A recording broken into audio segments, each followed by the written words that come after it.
Generating performance metrics with Knack3 solutions is simple and efficient. First, go to the Employee Metrics tab. Then, select an employee. You can also choose specific projects and define a time range if needed. Once you're ready, start generating the metrics. The results include a clear summary of productivity and performance, displayed in an easy-to-read dashboard. You'll also find a detailed list of technical skills,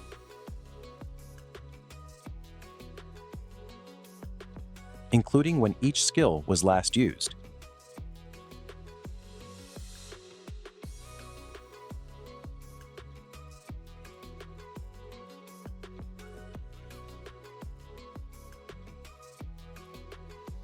A heat map helps you quickly visualize proficiency levels across all skills.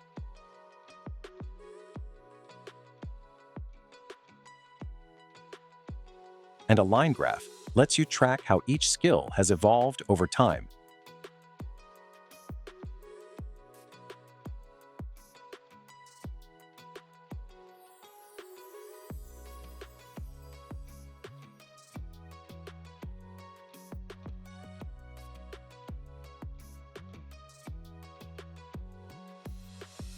For more information, check out our FAQ at knack3.com.